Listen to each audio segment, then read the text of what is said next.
Hello and welcome to the Stansberry Investor Hour. I'm Dan Ferris. I'm the editor of Extreme Value and the Ferris Report, both published by Stansberry Research. And I'm Corey McLaughlin, editor of the Stansberry Daily Digest. Today we talk with Gary Mashuris, Chief Investment Officer of Silver Ring Value Partners. Gary is an old friend, and he is a great investor and a very smart guy, and he's figuring out how to use AI to do investing, to analyze stocks and make recommendations and do research. And we will give you a link to download his PDF so that you can see what he's up to and learn how to do it too. So let's talk with Gary. Let's do it right now. Let's talk with Gary Mashuris. Gary, welcome back to the show. Always good to see you. Likewise. Thank you very much for having me. I was really happy that you reached out to us with a topic that, of course, everybody's fairly well obsessed with these days. And I thought, wow, this is exactly like you picked the exact perfect moment for this. So good on you. I mean, I know you're not in a marketing business, but if you were, No. this would be the time for that message. And the message, just for our listeners' benefit, Gary reached out and said, "Hey, I have a process that uses AI, for my investment analysis, and I want to share it with you." So I thought, yes, because I'm trying to do that myself, and I haven't necessarily come up with anything really super organized. So I'm a listener today as much as a host. So. Well, I think we're going to have a good conversation. It's a good topic that I think everyone is struggling with right now. Yeah, so I feel like I should put it in your hands wherever you want to start with this. Your AI investment analysis process. Just go for it. Yeah, no, absolutely. I mean, I think, look, for some background, right? When I started at Fidelity as a young analyst 25 years ago, um, you know, Excel was a pretty common tool, but you had, some grizzled veteran portfolio managers who were still using the legal pad, right? And I literally remember as a young analyst seeing them do modeling on a yellow pad. And I think pretty soon, if not already, if you're not using AI, that's what it's gonna feel like, meaning that it's maybe hardcore that you're doing these things manually, but I think that it's not optimal, right? And I think there are two extremes. Like people are going to either the extreme of, hey, AI is gonna solve everything, it's gonna be a genie in a bottle, and it's going to give you like these amazing stock picks, and all you have to do is figure out the right magic prompt and rub it the right way, and the genie will come out, right? And then there's the other extreme of like it's all hype, it doesn't work. Real investors don't use AI; they just sit there like Warren Buffett and read 10Ks, ideally physically printed, not even in digital form, right? So somewhere in the middle, I think there's an actual opportunity to add value without sacrificing quality, and that's I think what I've been working towards. It's ultimately a tool. So, if you don't have a hammer available to you and someone gives you one, it feels great, and it makes putting nails into wood a lot easier, right? But Absolutely. it doesn't really solve all your problems. It doesn't tell you how to design a house that won't fall down, et cetera, et cetera. So, No, yeah, so for it's a sure. great tool. Yeah. And I think, look, there's two types of use cases. Two, as I call them, category one and Hmm. category two. And I think Okay. category one is basically something where you're trying to save resources, and that could be primarily time, could be money, but you're doing the same thing you could have done as a human. You're just doing it faster, cheaper, some using less of something, right? And that's probably the most common. And then there is this elusive, what I call category two. And category two is you're actually doing stuff with AI that you couldn't do as a human or couldn't do nearly as well, even if you had nearly unlimited resources. And I think that's where maybe the holy grail is down the road. I think most of the use cases I've been able to figure out right now are category one, but I think I have one or two use cases which kind of enters category two. And I think you mentioned the framework. I mean, so I put together this AI equity analyst framework that I think I've made freely available, partly for selfish reasons. Like I want people to read it and tell me either what I'm missing, where I'm wrong, or what I can do even better, because this is the wild, wild west. But that being said, I think I have a pretty good starting point, which is what I think it is. It's not the final answer to anything. It's a working kind of a framework that I actually use day to day, because it's just amazing once you roll up your sleeves how much AI can improve the process of a long-term serious investor. Amen to that. Even just for me, just like as a search tool through multiple 10Ks and stuff, it's unbeatable, right? If you Yeah. just feed it 10Ks, if all you ever do, at this point, for me, is feed the thing 10Ks and use it for search for various, prompts. That Yeah, alone, and I'm that, like, and that's wow. not wrong. I think that's a great use case for sure. I Yep. just think there's so much more.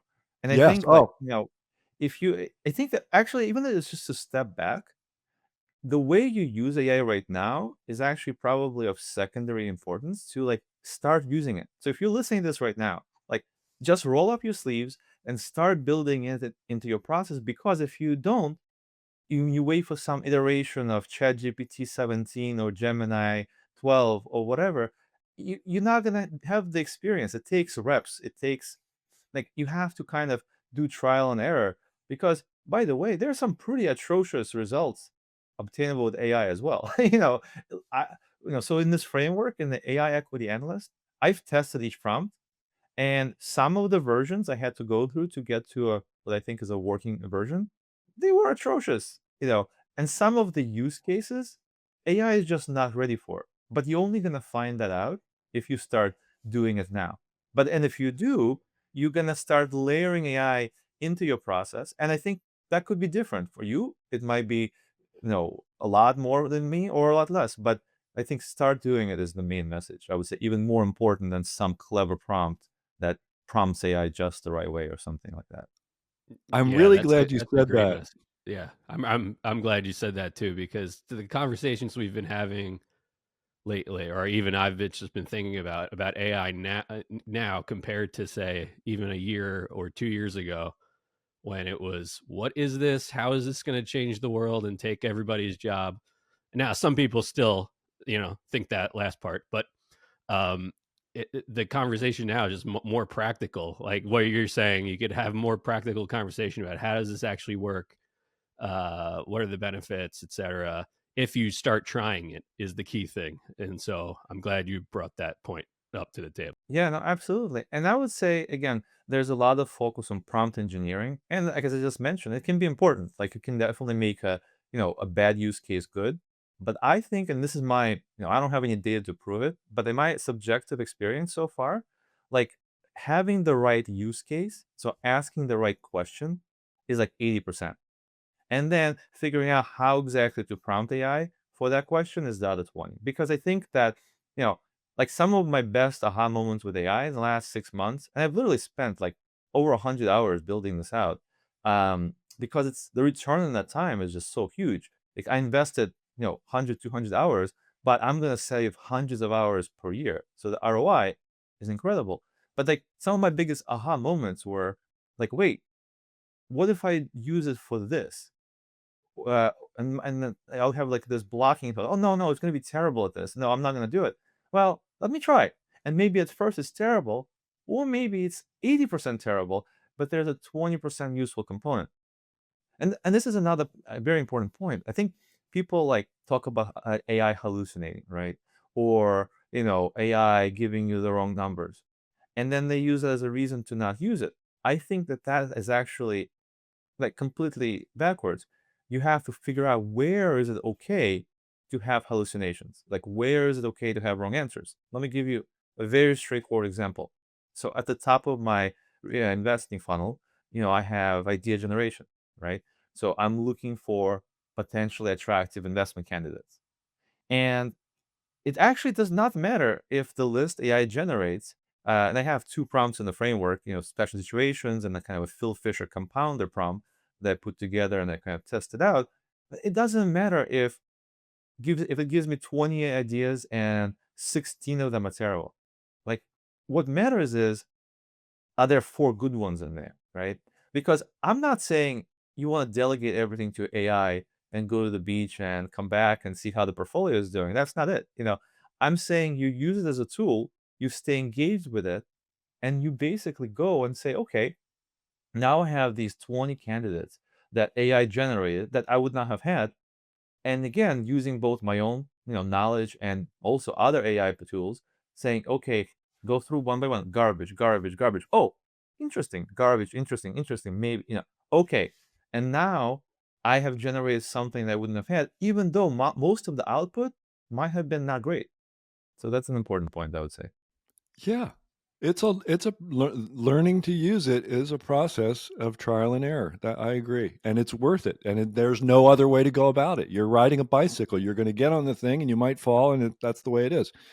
Um, I'm glad you said that it's.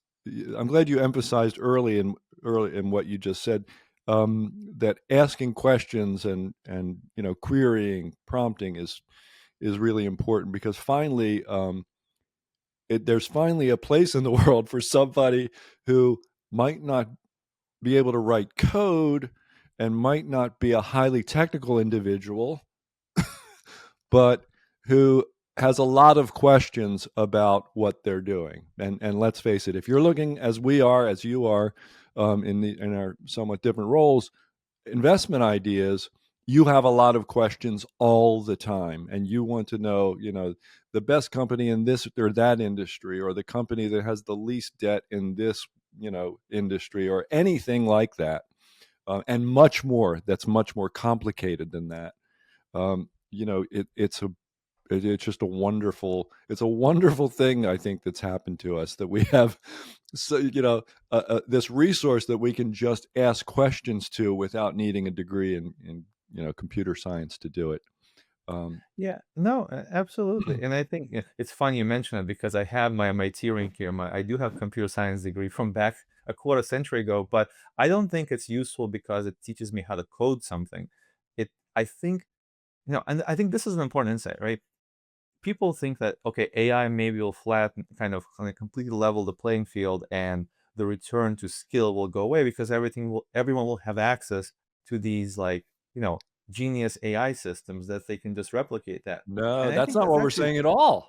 yeah, no, We're it's the putting the opposite, right? human in the Because driver's I seat. think the return on the real skill and insight is going to get magnified by AI, right? Exactly. Because if you can add, what is going to go away is the grunt work required, or at least a chunk of the grunt work required to execute, on those insights.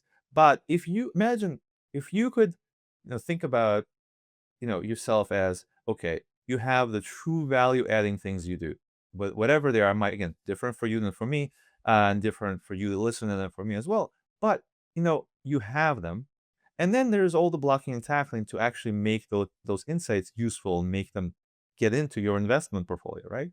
And so now you can just leverage those insights so much more, and you can skip some of those steps. But again, you're not in this. When I wrote the framework, there's like a big orange warning on like page 2 or something of the PDF, which is, this is not a shortcut. This is not meant if you're lazy and you just want, again, that magic genie in a bottle. This is not it. What this is it forces you to be explicit about your process and allows you to do more quality work faster, not just cut corners and hope for the best, which I think is an important distinction. Right. Right. So I'm glad we agree that, the human being is in the driver's seat. This idea that AI makes, our humanity like redundant is ridiculous. All right. So we should get into this a little bit, and I'm sure our listeners like, okay, what how does Gary really use this? What is he doing? What's the secret? And you have a document that you've created that tells this information, but we'll introduce the listener to that. Okay. So where should we begin? Where do you begin? You said idea generation. Um, Yeah. I mean, no, absolutely. And I think idea generation is a great use case because when you think about what is AI good at, one of the things it's good at is synthesizing a lot of information, right? Rapidly. And so I think that, so I have two prompts, so in that PDF you mentioned, I have 13 well-tested prompts that work, and um, two of those prompts are idea generation prompts. So you start at the top of your beginning of your research funnel, right? and you say, okay, what candidates should I consider? And one of them is a Phil Fisher prompt. So Phil Fisher, famous, growth investor, I would think of him as just a long-term intrinsic value investor with a focus on growing companies, but he's known as a growth investor, so I'm not going to quibble on that. And you basically tell AI, okay, act like Phil Fisher.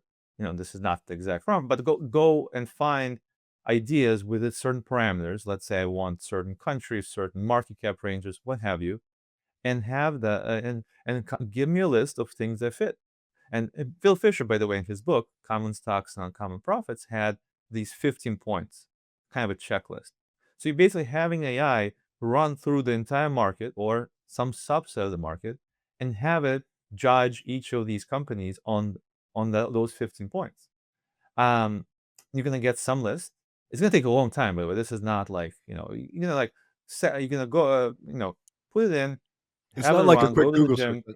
Yeah. Yeah, it's gonna be, it's not gonna be instantaneous, but you're gonna get a list, and you're gonna go through that list, and you might find some hidden gems in, I don't know, New Zealand that you never would have heard of otherwise. So that's a very cool use case. Again, a lot of human oversight. You don't want to assume that it's right. Some of them you'll be like, huh, really? And there's the intelligence in AI. Wait, that doesn't, like, this can't possibly be a fit for what I'm looking for. But ignore that. Don't worry about it, because you only care about the ones that are interesting, not the mistakes.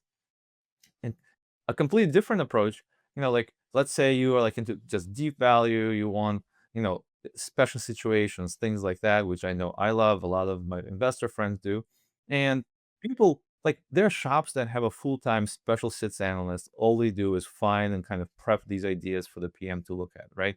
Well, you can go and have AI do that for you. Like, find all the special situations, spin-offs, restructurings, whatever. We don't need to get into the nitty-gritty, but the point is, come up and run that monthly. You can run, or you can even create, a task to have it update you for when new ones come. So I think at the top of the process, the sky is the limit, right? And I think that is just a terrific use case where, again, not saying that that's the only way you should generate ideas. I think there are other ways as well, but I found these two ways to be pretty cool, to be honest. I find it pretty cool too, man. Well, I So, agree. That's good. yeah. I'm Yeah, glad I you mean, mentioned Phil Fisher too. yeah, and that's my point too. Is that this approach is really agnostic to how you invest. Like, it really doesn't matter if you're looking for, completely different set of things that make an investment attractive to you than would make it attractive to me. Like, that's what I mean. Make AI your own. Like, it's there to serve you. Like, execute your process, not my process, and not someone else's process. But another question is, okay, so you find this list, and what do you do with this? Okay, and you can go hardcore, go to the library, put on your favorite music in your headphones, and start reading 10Ks. But that is, and there's a place for that, I think, still. But I think it's too early. You're getting this giant list, you're paring it down to some subset, and now you want to go through it and figure out which companies are actually worth the effort.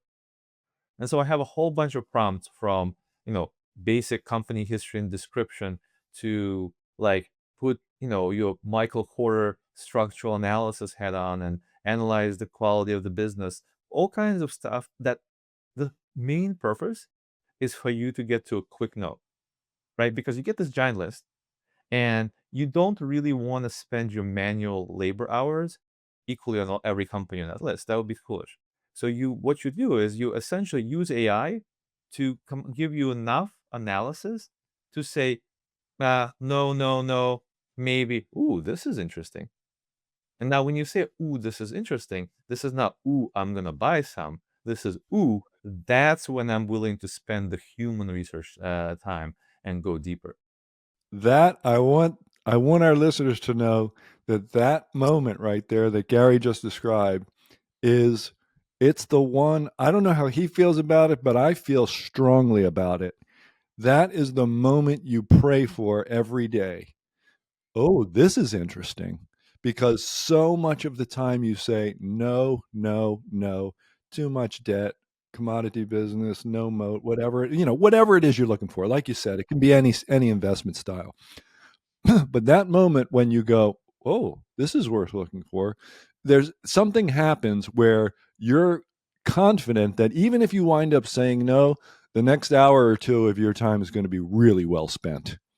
Yeah. And by the way, again, I've done this for a quarter of a century now, and even though I'm a process guy and I'm very like rational and methodical, I've just Mhm. learned to trust my gut a little bit. It's okay too. Sure. And you get this feeling like you have to put at least I do. I have to put everything else aside and start researching this company. That's a Yeah. good feeling. That's how Oh, you know, yeah. you know. Yeah. That's what I'm So, talking about, man. It's like yeah. finally because otherwise, um, I don't know how you feel about this, but I hate the feeling of being unfocused. Sometimes I just push back from my desk and say, "Whoa, whoa, I need to step away." Then I sit down and I write with a pen on a piece of paper what I'm doing next to kind of Right. refocus. Because that focus, man, focusing on something and really putting your aiming your power at, aiming your high-powered rifle of your mind at it, hopefully with a good accurate scope and a good marksmanship, um, is what we really live for. We analysts, we equity analysts. Um, so beyond, so here we are. We are we have we've gotten into idea generation. We're now at that moment where we say, "Hey, this is interesting." Um, and then you're talking about trusting your gut and reading the 10Ks and all that. So what's left? What's left for an AI So there's one more tool? step. There's one more step, Okay, all right. yeah. And I think there's a tool. I'm sure you've heard of it, but I don't know how many people have actually used it seriously. And I honestly think it's the most powerful free AI tool, like bar none. Like, and it's not ChatGPT, it's not Claude, it's not even Gemini. It's Okay. Google's Notebook LM. And if You're the second person to tell me that. Yes. no, well, Okay. introduce me to the first. I want to get to know them. Yeah, So it it's sounds our like we our, think our alike. research director, Matt Weinshank, told me. There we go. Yep. But I think it's so important because I've had all these companies pitch me on their AI products, and I have nothing bad to say about any of them. I might use some of them down the road. But Notebook LM, totally free. Number one. Number two, it basically so if you don't know how AI works, right? Just like a step back, there is something called the context, right? An analogy. So AI, the reason like a lot of AI, so large language models hallucinate, is they have this basically they sucked in, hoovered up the internet or some portion thereof into their context. And then when you type in, you add in context, and they're basically kind of combining those two and finding the answer for you. I'm simplifying. There are other steps. There's thinking models and all that. So Notebook LM is like a blank slate. The only context it has are the sources that you upload. And you can upload up to 300 sources. And so I'll tell you exactly how I use it. So, for example, I start with downloading, let's say 20 annual reports if they're available. PDFs are fine. You throw them into your notebook. So Notebook LM, you create a new notebook. Again, it has not sucked in the internet. Its knowledge is limited, starts at zero, literally starts at zero, and then you tell it what you want it to learn. So now rather than prompt engineering, you're context engineering. You're engineering what context you want the LLM to assess. And let's say you put these 10 annual reports or 20 annual reports, and then you ask it, okay, now first you can just have it say, tell me the story. Tell me a quick story, of how this company, evolved over 20 years, right? By the way, if you really want to save time, you can create a podcast. Speaking of podcasts, right? You can create a podcast with two hosts, uh, using just information that you've uploaded, and go to the gym, take a walk, whatever, and then come back, and you'll have learn a bunch of stuff about this company. There's another level to the game here, which is I mentioned earlier on that there are some of these category two uses, like things that AI might be able to do that you and I can't, like no matter how much time and money we throw it. And so what I've done is, so I use expert interviews as part of my research process. So as I go deeper into a company, I don't want to take management's word for it. I want to go ahead and say, okay, what are other people saying? Well, customers, former employees, suppliers, and so forth, right? So let's say you have access to an expert network and you can download the transcripts and you add those to Notebook LM. And I have a really cool prompt in that AI equity analyst framework that I mentioned, which actually I think is a kind of a category two prompt in the sense that what's happening there is you're asking it to find common themes and trends among the among the interviews. And let's say if you are had a 500 50 transcripts or something like that, it would take you a long time, but even then you might not connect the dots, like, oh, this happened here and that happened here, this former employee said that and the customer said that. So that amazing use case. And so when I was a young analyst at Fidelity, they brought in CIA former interrogators, and they kind of try to teach us, how do you interview people? How do you detect if someone is lying to you? And one of the things that always kind of stuck in my mind is that, they told us when people lie, they don't actually tell you a complete falsehood, usually in relation to the question you're asking. What they frequently do is they'll answer a slightly different question. So let me give you an example. Let's say you're interviewing a former, employee of a company you're researching, and you say, "Hey, how's the culture?" Right? And the person says something like, "I don't know. I really like the guys. We really enjoy going out for beers after work." Right? So, and you might just move on and feel like no cognitive dissonance whatsoever because you feel like you gotten an answer and you got a good answer. But if you pause for a little bit, you might realize, wait, that wasn't an answer to my question. I didn't ask you if you like the guys you work with, or if you went out for beers. I asked you how the culture is, because maybe you're going out for beers with the guys you like to bitch and moan about like how bad the culture is, right? You know, you know, and so AI has this amazing way of, and the prompt literally tells AI, find things that were unsaid that are literally between the lines. And I think I've seen it tease out some pretty neat things in my experiments. And I think it's an awesome use case that's perfect for the tools that are available right now. Oh yeah, I love that idea. I love the idea of, feeding it conference call transcripts and say, what aren't they telling us? Yep, exactly. Omission. I mean, Yeah. I think omission stuff is also a big way people lie, right? They tell you part of the truth, but not the whole truth. And I mean, man, I was just talking to a former IR officer of a large company that we've known each other for a while, and I'm not going to mention the company, but the things that the person told me, whew, the things you don't know as on the outside of a public a company that are going on the inside. Sometimes it's a big category of things. Let Yeah. me tell you, and so I think that, especially, look, as a concentrated investor, which I am, if you have like 20 basis points in each idea, maybe you don't care. Maybe you're investing based on, no, I don't know, qualitative factors. That's a different game than what I do. But if you're a concentrated long-term investor like myself, then having like a big blow up can be very costly. And I'm not saying this will prevent all of them, but if you can reduce them, that is very valuable, at least to me. Absolutely. Um, so, like, is there a point in your process, Garrett, where beyond which AI just simply, you've still got to, tough it out the old school way? Yeah, absolutely. I mean, I don't want AI to do no the thinking for me. So once I kind of sunk my teeth into an idea, I do still do all the deep research. I do read. Now, some of it I do faster, but I still do it.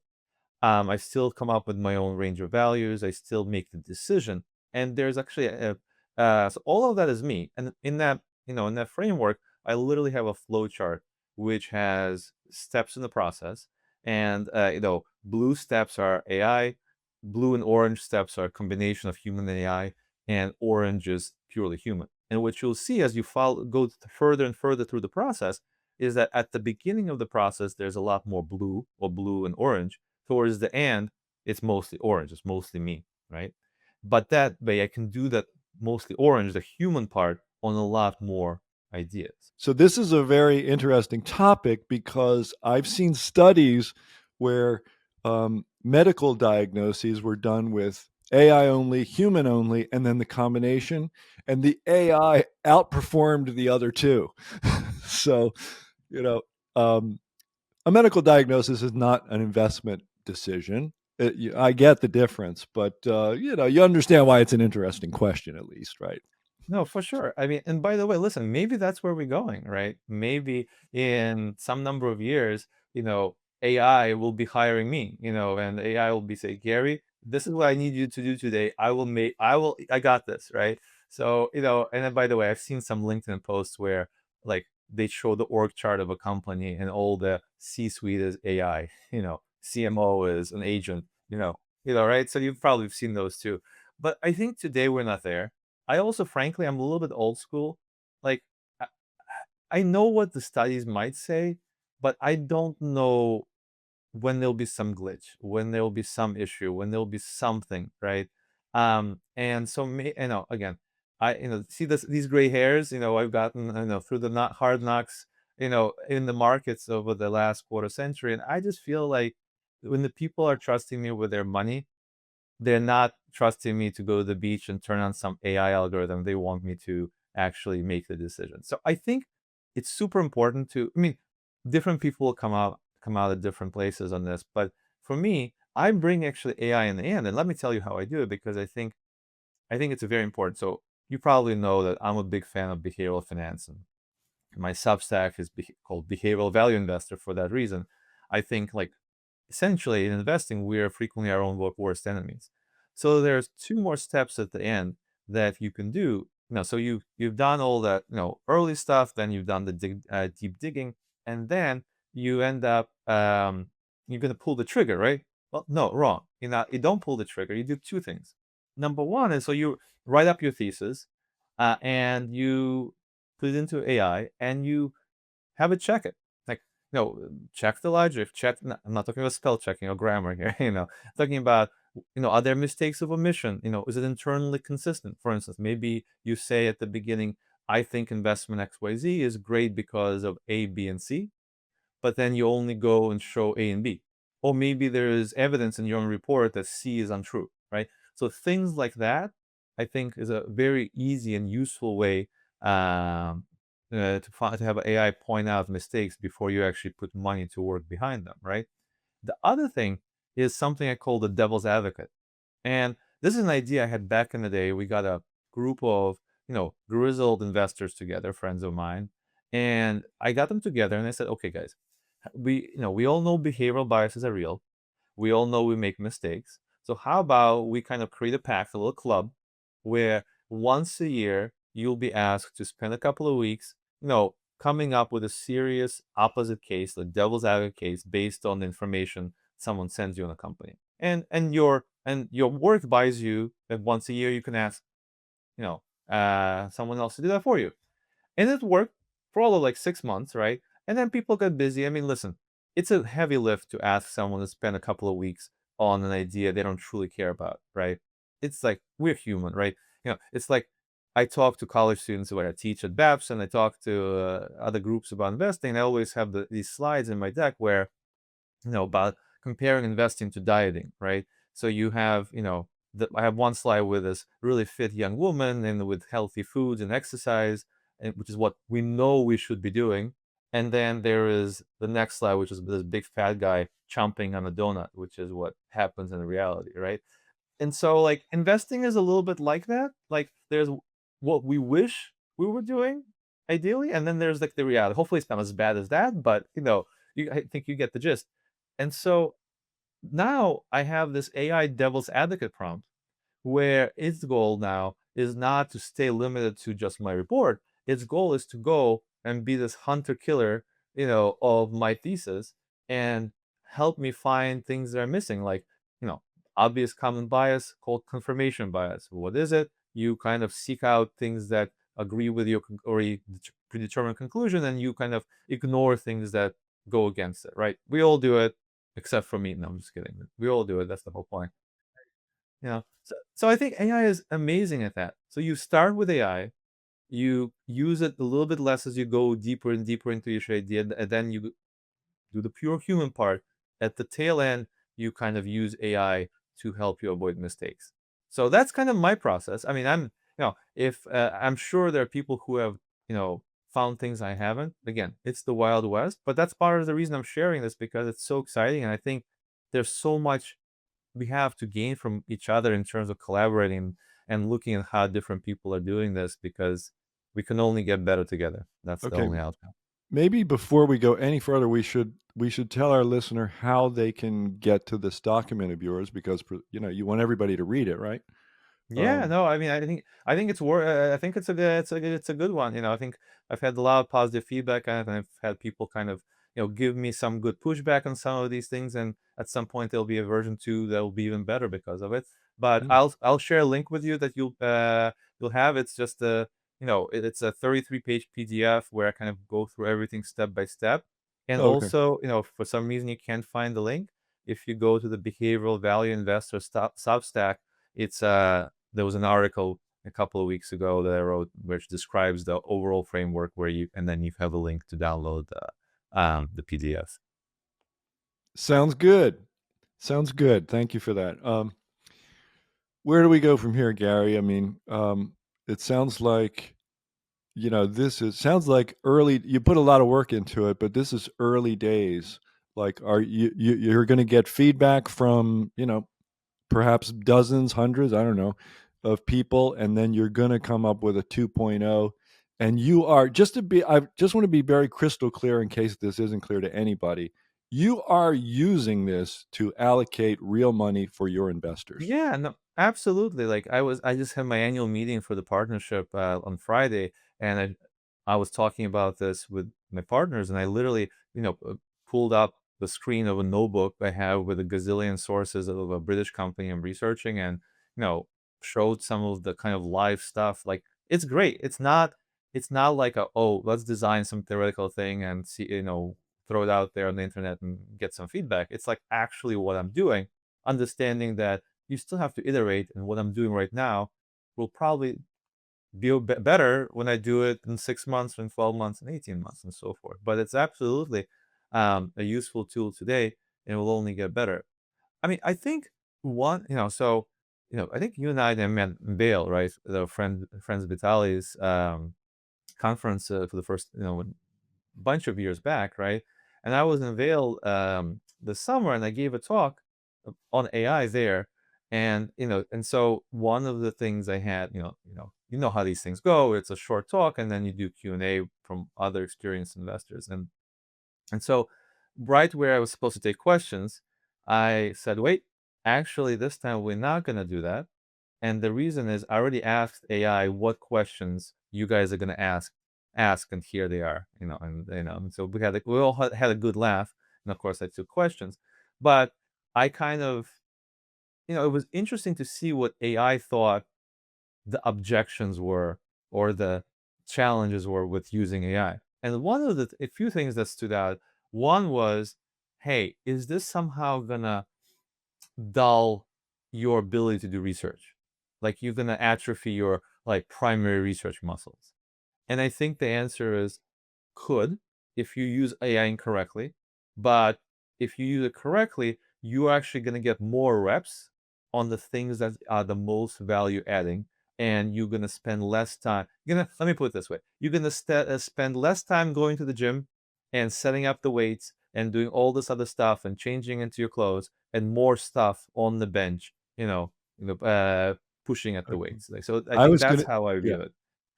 I was The gonna use other the analogy of a carpenter who gets better with his tools over time and becomes more Yeah, creative and more no, productive. absolutely. Yeah. The Yeah. other thing AI pointed out, and this is the $1 million question, or maybe the $1 billion question, is AI. One of the questions was like, "Hey, it's awesome that there's all these tools and you can do all this stuff, but is there any evidence that AI actually improves returns, right?"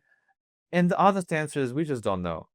Um, I think the head of Citadel was on Bloomberg a couple of months ago saying, no, it's nice making junior analysts more efficient, but it's not going to add alpha. And maybe he's right. I don't know. And I think he doesn't know, to be honest. It's still being kind of worked out and decided. I can tell you with near certainty, though, is if you don't use AI, you'll be at a competitive disadvantage. So maybe if you use AI well, it's not going to magically give you 300 basis points of alpha or extra per year. But if you insist on doing things kind of the old way completely, I think chances are you'll be at a disadvantage. And I don't think you need to do that because it's not that hard to do it well. Right. And if we're just sort of uh, how does one say, analogizing about how this works, um, or might work out in light of the Citadel guy's comments. The first thought that came to my mind when you were talking was Renaissance technologies. I mean, if you would have told me before that happened that a bunch of mathematicians and physicists were going to get together and go through a period, I think it was 20 years of 80% annualized returns, 80, um, something truly insane. It might even be 60 or 80, but any of those numbers is just off the charts insane. If you had told me that, I was at, oh, that's silly. They're not Warren Buffett. You know what I'm saying? It just would have been crazy. But that's exactly what they did. So who knows? This is a tool just like the mathematical tools they were using, maybe we could say, or similar enough to. And maybe there's a an AI renaissance out there that's going to just Hey, shoot there the may lights be. out. Although, I'm gonna, like just push back just a little bit because I think that there's a Please danger do. here too. Yes. In that, like, I'm a process guy. I'm a long-term guy, but there's so many hypesters out there, and I know it's not you or any of your listeners, but like, you ever watch YouTube and get these like commercials like, "Hey, bro, get my trading system and make $1 million from your couch," right? And I feel like AI and the hype surrounding it just gives more ammunition to those like, you know, shysters, based, like people who are, selling hope, and like it's a confidence scheme, right? But and I think this is why, like, no, I'm not out here saying, "Hey, I have this magic AI tool. Go buy it for $300 and you will get amazing returns." I'm saying I have basically essentially a very useful public white paper that's completely free and that you can go and do whatever you want with, even if you get one idea from it, so it's going to be helpful. But I think there's going to be a lot of other people who are going to try to make money not investing using AI, but taking advantage of the gullible by selling them some, pipe dream, that AI is going to be some magic solution. And I think you have to be careful. Yeah, you don't want to fall for that. Yeah, human beings are vulnerable to that type of an appeal. They want to hear that there's a button they can press, and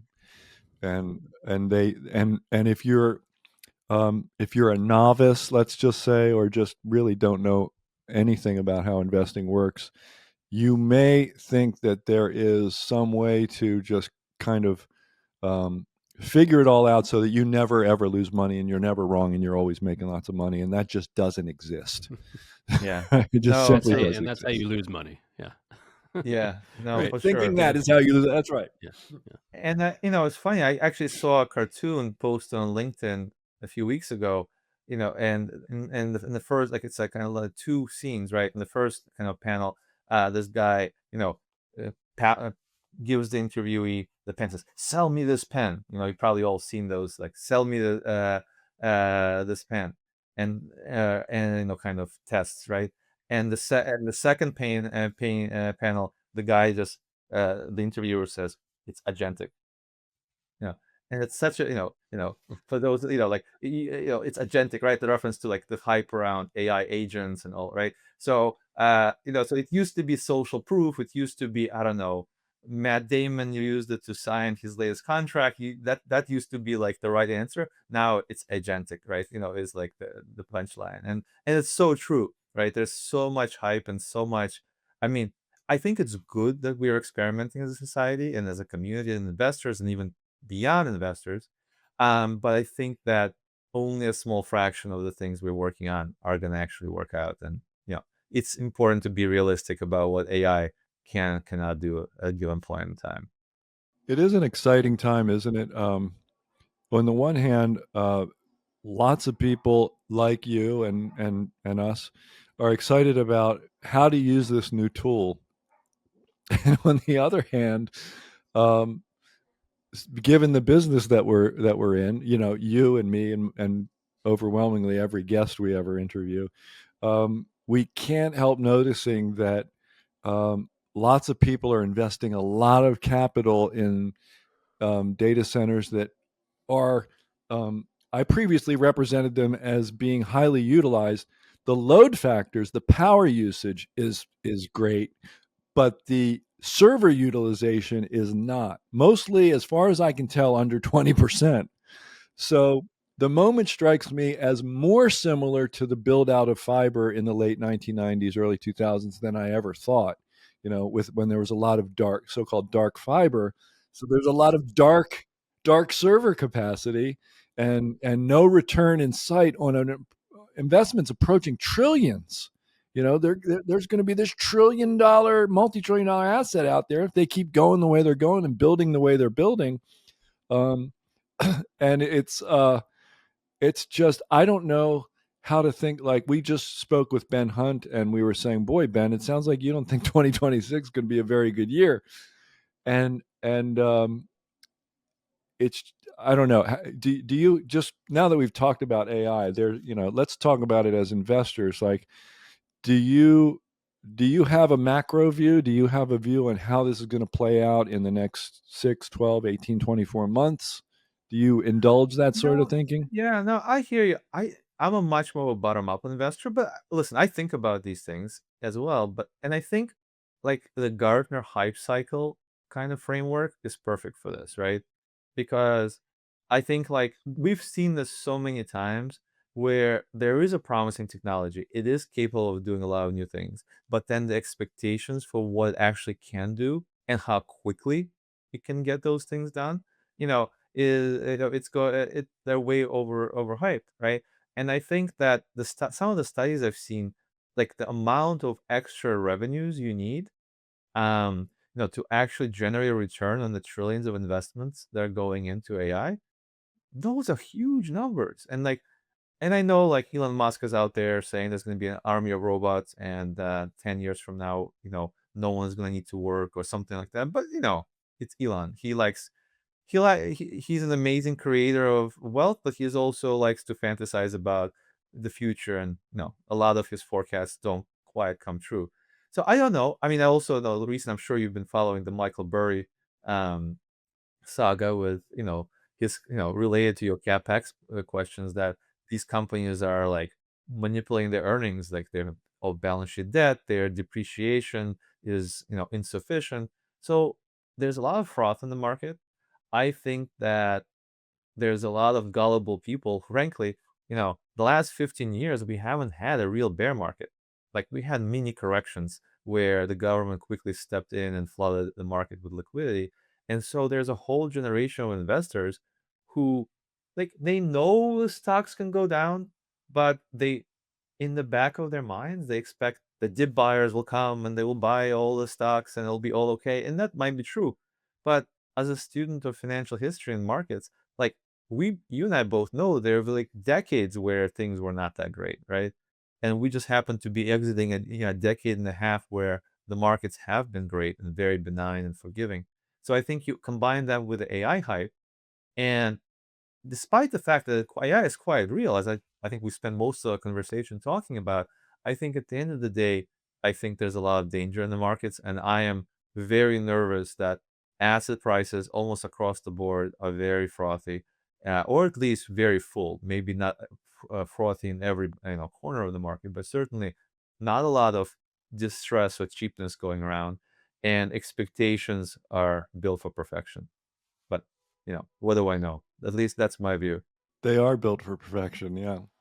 That's, but it's funny though, because given the generally, higher market multiples and things that have prevailed really this century, really post 2000, um, you could have said that, and I did say it. I have said it many times. you know so it's, I guess, I want my listener to know, and if you disagree, by all means weigh in. Like, noting that something is priced for perfection is not a timing call. Gary is not No, not calling at the all. top of That's why I anything. hedged in the beginning. Like, Yeah. valuation is probably the worst, Yeah. indicator of what's going to happen in the next 6 to 12 Right. months. Yeah, I just But wanted to it is a good underscore that. lens on long-term expectations. That's for sure. And I think that if you if you're listening to this and you think, oh, I heard markets return 10% per year, and by the way, recently it's been more than that, and you think that that's like, guaranteed from this starting point, I would go and recheck your assumptions, because you know that I don't think that that's likely to happen for a while. Yeah, long term. From this moment, lots of people have studied that. If you go back in history, from this kind of a price for perfection moment, the S&P 500 has generally done really poorly and Yeah. been flat or even down over many years, like a decade, Yes. 12 years, numbers like Yeah. that. And again, Um, I'm not forecasting that, but I am no, cautious. I can tell you, as a bottom-up investor, I'm having trouble finding new ideas. It's not easy. And I know I'm not supposed to say that, because old investors, most investors are like, oh, I can find amazing ideas in any market, just give me some money. I'd rather be honest and say it's tough. If you want quality, and if you want a good price, and you want a business you understand, and you want there to be something misunderstood and mispriced in it, that's not a big opportunity set right now. At least not one that I'm finding anyway. right. We in our extreme value newsletter, Mike Barrett and I have done really well over the past 5 years. Um, but just like everybody else, right? um, Well, and I mean, much better than the market. mhm, Many, many, tens of basis points more. Just blow it out. But we feel like we're struggling every month now. It's real. We're going, oh God, can we really recommend this with a straight face? Yeah, we can, because of this and this. And I wonder when we're going to just say, can't do it. we just right. can't do it one more month. you know. Well, But it I is mean, difficult. I think your honesty is refreshing, right? Because I think it's important to be honest both with yourself and with others. And I think, look, I always tell my partners, it's not about how attractive the portfolio is today, because what I'm doing is I'm sitting there day in and out, and I'm hunting for opportunities, and maybe to bring it back full circle, using both AI and other methods as well. I haven't given up on, the good old, just, hard work and elbow grease, right? And I think the opportunity set will change. And I think if you're being properly cautious right now in how you're investing, that's going to pay dividends when you are able to take advantage of the more attractive opportunity, when a lot of people, maybe they're not. All right, Gary, it's time for our final question, which is the same for every guest, no matter what the topic. You've answered it before. I kind of hope you forgot, because I think it works I better that forgot. way. No, Good. I'm That's nervous good. now. No, that's good. No, don't be nervous. I'll I'm tell you. kidding. The question is this: it's for our listeners' sake, to give them a takeaway. So, if there's one thought or one takeaway that you would like our listener to have, what would that be? Yeah, well, since the main topic of the conversation is AI, I would say, whether you download my framework or not, or do whatever you do, start using it for investing now, or at least part of your process, and start learning how you can build that for you in a way that's right for you. So if you walk away with nothing else, is that just getting the reps in building AI into your investing is gonna and be something you're going to be grateful for years to come. Thank you for that, and thanks for being here, Gary. It was Of really course. great to talk to you. Thank you for having me back. I appreciate it. Folks, the White House is on a stock buying spree that is comparable to a hedge fund that has raised billions.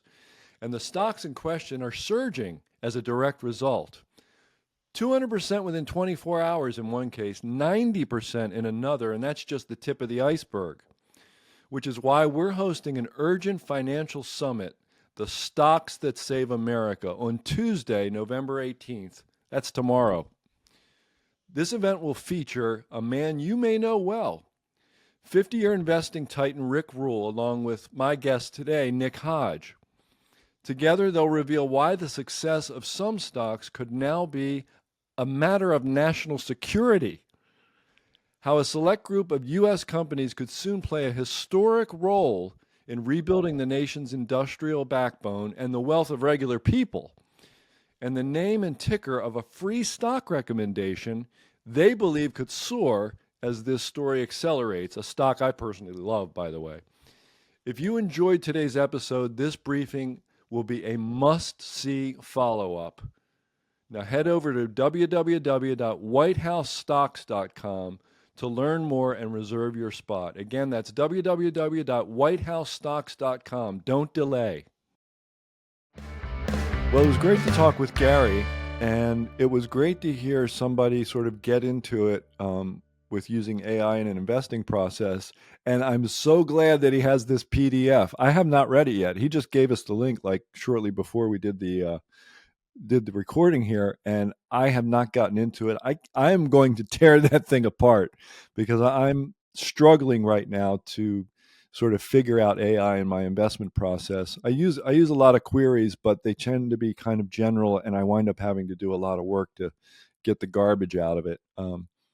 But that was really, as always, Gary's a very thoughtful, process-oriented guy. So that was perfect, I thought, and perfect for this moment. Yeah, very great resource that he's put together. It seems like I haven't checked it out myself yet either, but I will. And it's just reminds me of kind of how I'm trying to think about all these AI tools that are out there now, about really looking at it as like an assistant, or like a kind of a entry level assistant job sort of role, which is good news if you have a job already and are kind of mid or upper career. You can afford to do this and put these uh, let these tools help you. We're seeing right now also that's a problem for people who are trying to find kind of entry level jobs in kind of the knowledge economy, maybe junior level analysts and those sorts of things. But there will be there's got to be ways to use it from an like entry level perspective as well too, and that'll work itself out over time. But what Gary was talking about is super interesting. Practical ways of putting this technology to work. I love his thing about, if you didn't know anything that he was saying, his points about prompts and asking the models questions, and then Notebook LM, um, just kind of a tool where you could dump a ton of information, like the information that you want. And it's like a second brain, it's like all the stuff you you wanted to ever remember, you could dump into like a single folder essentially, and have the AI pull pieces of information or analysis from it. So um, those two things alone are super valuable to do if you're trying to figure this stuff out. Right. I just realized as you're speaking, you and I, of course, you write the Stansberry Digest, virtually every day, and I do it once a week, usually. And at Stansberry, generally, even in our newsletters, when we make recommendations, we're mostly targeting, and we're overwhelmingly, our subscribers are self-directed individuals who are managing their own money. There are plenty of investment professionals running other people's money among our subscribers, but overwhelmingly, it's the self-directed individual. So we do a lot of storytelling, and we try to get our analysis. We don't just throw a lot of numbers at people. We try to do the analysis and then make it far easier to understand the thesis than a Wall Street analyst might make it. And that storytelling we do, I think, is really important. I have found that I use AI and I do like general, throw it out to the internet kind of queries to hunt for this stuff. I'm using it to find the story almost more than to do analysis. More, definitely more at this point. And I'm wondering, you do a lot of that same kind of storytelling every day of the week, just about. And I'm wondering what your specific use case looks like. That's interesting you say that. I haven't really used it at all to find stories or narratives. I did early on. This is probably at least over a year ago. Early on, I was like, all right, let me see what this, if how I could incorporate this to daily, Yeah. the daily work. And Actually, let me qualify. It's not like I use it to find the story or the narrative, but I definitely use it to hunt down as many sort of facts and details right, to yeah, amplify the narrative, right? So yeah, just to clarify. Yeah. I get it. And early on, I was like curious. Okay, how great can this this AI search be essentially? So I'd say, what are the top five stories people are talking about in the stock market today? And it'd give you some vague representation of it, which wasn't very helpful for me at all.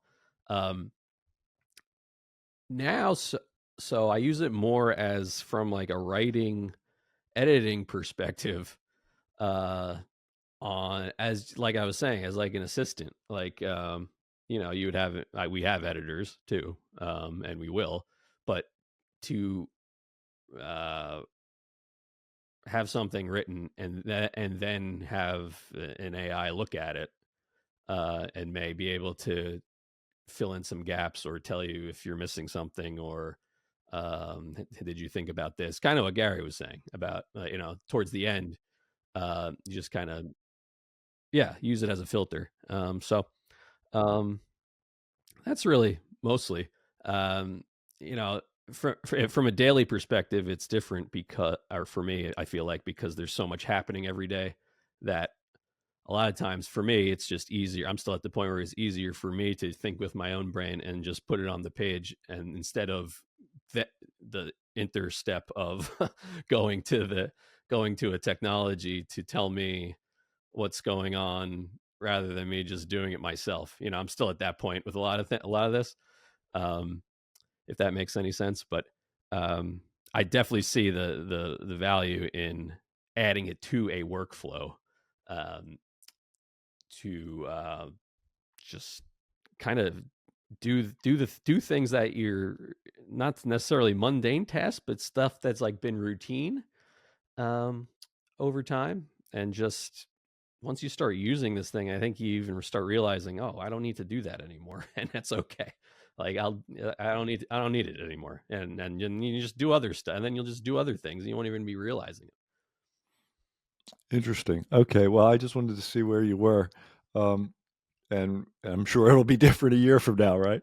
Oh yeah, Yeah. probably be different in a couple days, but Yeah. Yeah, that's right. Yeah, me too. But one thing I definitely am going to do is learn how to use Notebook LM, which I really haven't truly done yet. Um, to focus just, so much of what we've done, certainly in Extreme Value and in other publications, focuses on really high quality sources, 10Ks, company reports, on the ground due diligence, et cetera, et cetera. And uh, doing that faster is like a dream come true, and that's what you could do with Notebook LM. Anyway, that was awesome. I hope everyone else got lots out of it and took some good notes, and will download Gary's PDF and take a look at it. It was a really great, fun interview and a great episode. I hope you enjoyed it as much as we really, really, truly did. Opinions expressed on this program are solely those of the contributor and do not necessarily reflect the opinions of Stansberry Research, its parent company, or affiliates.